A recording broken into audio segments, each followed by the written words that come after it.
You have been fasting for weeks. You are skipping breakfast. You are drinking your black coffee. You're doing everything the internet told you to do, and the scale has not moved one single pound. Something is seriously wrong. And today, I am going to show you exactly what it is. Welcome back. If you are new here, this channel is dedicated to giving you evidence-based fat loss strategies that actually work in the real world. Not just in lab studies, not just for athletes, but for regular Americans who have real jobs, real stress, real food environments, and real obstacles. Today, we are talking about intermittent fasting, specifically the 7 mistakes that the majority of Americans are making that completely destroy their results. And I want to be clear, I am not here to tell you that intermittent fasting does not work. It absolutely works. Multiple studies from 2024 and 2025 confirm that intermittent fasting can reduce body weight by 0.8 to 13%, lower insulin levels, and improve metabolic markers significantly. But here is the problem. Most people are doing it wrong. And I am not talking about minor tweaks. I am talking about fundamental errors that turn a powerful tool into a complete waste of your time. So let us break all 7 of them down right now. Mistake number 1 is the most common, and honestly, it is embarrassing how many people fall into this trap, including people who have been fasting for months. Here is what happens. You fast for 16 hours. Your eating window opens at noon. And because you were hungry for 16 hours, your brain sends you a very strong signal. Eat everything in sight. And so you do. You have a massive lunch, maybe 1,000 calories. Then a snack. Then a huge dinner because it is your last meal before the fast. And by the time you close your window at 8 p.m., you have consumed 3,200 calories. Intermittent fasting is not a magic calorie loophole. It is a structure that makes it easier to eat fewer calories naturally because you have less time to eat. But if you override that structure by eating aggressively during your window, you will gain weight while fasting. And yes, that is a real thing that happens. The fix is simple. You need to eat your normal daily caloric needs, usually in the range of 1,800 to 2,500 calories, depending on your size and activity level, distributed across your eating window. Do not binge because you fasted. Think of your eating window as controlled, purposeful nutrition, not a reward for surviving the fast. The second mistake is what you eat to break your fast. And this one has a massive impact on how your body performs for the rest of the day. After 16 hours of fasting, your insulin levels are at their lowest point. Your body is in a deeply fat-burning state. Your blood sugar is stable.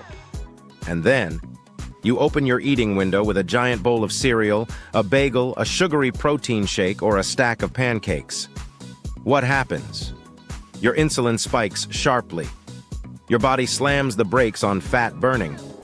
You get a blood sugar surge followed by a crash, and 2 hours later, you are hungrier than before you ate. This is a pattern that a 2023 study published in the journal Cell Metabolism specifically identified. The composition of your first meal after a fast directly determines your insulin sensitivity and hunger levels for the rest of your eating window.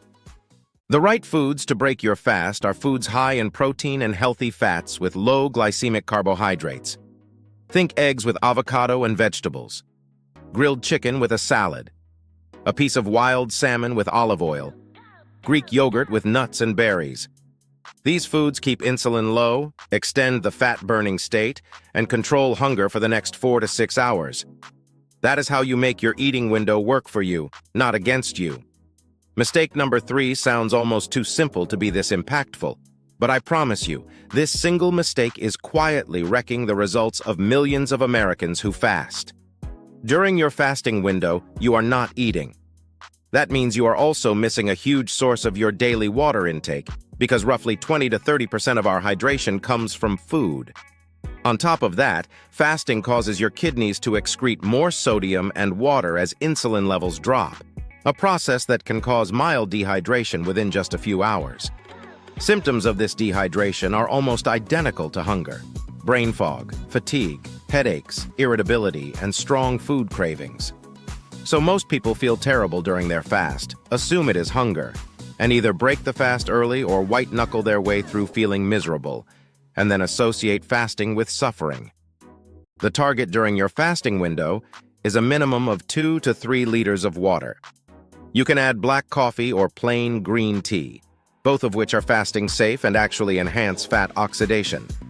You can add electrolytes like sodium, potassium, and magnesium in small amounts.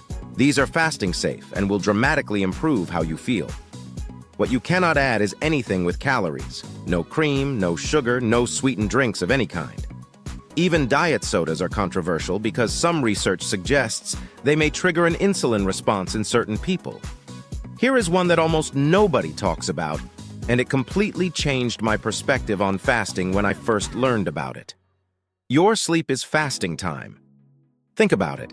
If you stop eating at 8 p.m. and you wake up at 6 a.m., you have already completed 10 hours of your fast without any effort whatsoever. The most intelligent way to structure your intermittent fasting window is to anchor it around sleep so that the majority of your fasting hours happen while you are unconscious. But here is where Americans specifically mess this up. They eat late. The average American's last meal of the day happens at 9 p.m. or later, according to a 2024 dietary behavior survey by the CDC. Late-night eating compresses your fasting window significantly, and it also elevates blood sugar, disrupts melatonin production, and impairs deep sleep quality, which directly impacts the hormones leptin and ghrelin, the very hormones that control hunger the next day. The fix here is to move your last meal earlier. If your target is a 16-8 fast and you wake at 7 a.m., you want to stop eating by 7 p.m. the night before. Your 16 hours of fasting will run from 7 p.m. to 11 a.m. the next morning. You are asleep for most of it. You break your fast at 11 a.m. feeling genuinely rested and in a deep fat-burning state. That is the strategic approach. Mistake number 5 is one that the fitness community has completely polarized opinions on, and the science in 2025 and 2026 is finally settling the debate. Yes, fasted cardio can burn slightly more fat during the actual workout. A 2022 meta-analysis showed that fasted exercise increased fat oxidation during the session by about 8% compared to fed exercise. Sounds great, right? But here is the problem.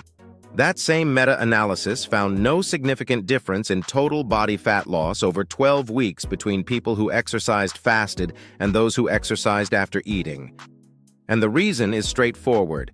When you do high-intensity cardio, spin class, high height, a hard run, in a fully fasted state without adequate protein on board, your body starts breaking down muscle tissue for energy. This is called muscle protein catabolism. And for Americans who are already not eating enough protein, the average American consumes only 0.6 grams per pound of body weight, well below the optimal 0.8 to 1.0 grams, adding aggressive fasted cardio accelerates muscle loss. The smart approach: save your high-intensity training for after your first meal of the day. Use your fasted state for low-intensity movement, walking, light cycling, yoga, where the fat-burning benefit is real and the muscle catabolism risk is minimal. This one adjustment alone can dramatically change your body composition over 90 days. Mistake number 6 is particularly common among Americans because we have a culture of going all in. We do not just try a diet, we overhaul everything on day 1. And with intermittent fasting, this approach backfires badly. Here's what I see all the time. Someone hears about intermittent fasting on a podcast on Monday. By Tuesday morning, they are attempting a 24-hour fast with zero preparation, zero understanding of their hunger signals, and zero adjustment period. By Tuesday afternoon, they are miserable. By Tuesday night, they are eating a large pizza out of desperation. By Wednesday, they have declared that intermittent fasting does not work. Your body's hunger hormones, specifically ghrelin, are deeply habitual. Ghrelin spikes at the times you are used to eating. If you normally eat breakfast at 7 a.m. every day for 35 years, your body will release a powerful hunger signal at 7 a.m. And trying to white-knuckle through that on day 1 of fasting is brutal and unnecessary. The correct approach for most Americans starting intermittent fasting in 2026 is to compress your eating window gradually. Start with a 12-12 fast. Stop eating 3 hours before bed. Eat breakfast at your normal time. Do that for 1 week. Then shift to 14-10 for 1 week. Then move to 16-8. By the time you reach your target fasting window, your body has adapted, your hunger hormones are recalibrated, and the whole thing feels completely natural and sustainable. The seventh mistake is the one that almost every health YouTuber ignores, but it may be the most important one for the average American adult in 2026. Here is the situation in this country right now. According to the American Psychological Association's 2025 Stress in America survey, 77% of Americans report regularly experiencing physical symptoms of stress. Stress raises cortisol, and cortisol is the single most underestimated enemy of intermittent fasting results. Here is the mechanism. Cortisol signals your body to break down stored energy, including muscle glycogen and fat, to prepare for a threat. Simultaneously, it raises blood sugar and triggers cravings for high-calorie, high-carbohydrate foods as a survival response. When you add a fasting window, which is its own physiological stressor, on top of a chronically high cortisol lifestyle, your body interprets the fasting as an additional threat. Cortisol levels rise further. Your body holds on to fat, particularly around your abdomen, as a survival mechanism. And the harder you fast, the worse it gets.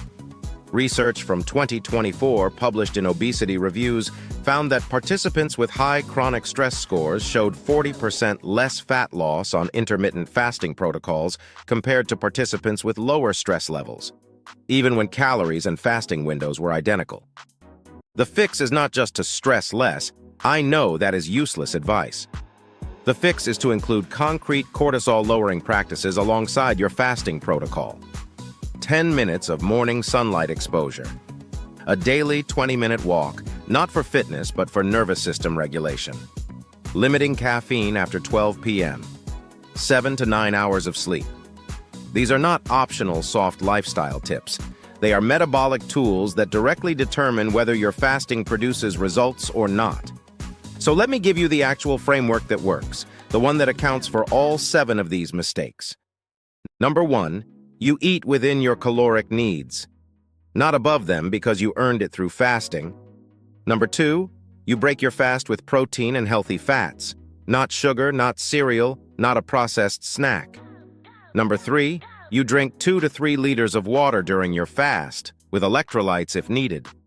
Number 4, you stop eating at least 2 hours before bed and anchor your fast around sleep. Number 5, you save high-intensity exercise for after your eating window opens. Number 6, you transition into your fasting schedule over 2 to 3 weeks, not overnight.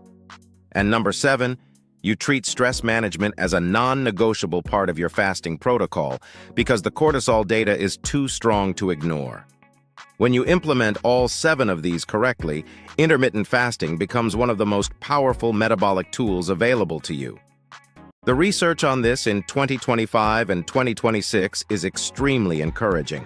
A 12-week IF study from the University of Illinois at Chicago found that participants following a correctly structured 16-8 protocol lost an average of 2.6% of their body weight and saw a 7% reduction in systolic blood pressure without any prescribed caloric restriction. That is the power of the framework done correctly.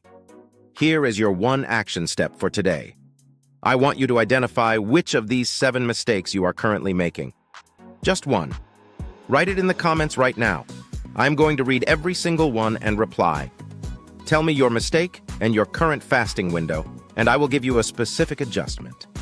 If this video gave you real, actionable value, hit that like button right now. It genuinely helps this channel reach more people who need this information.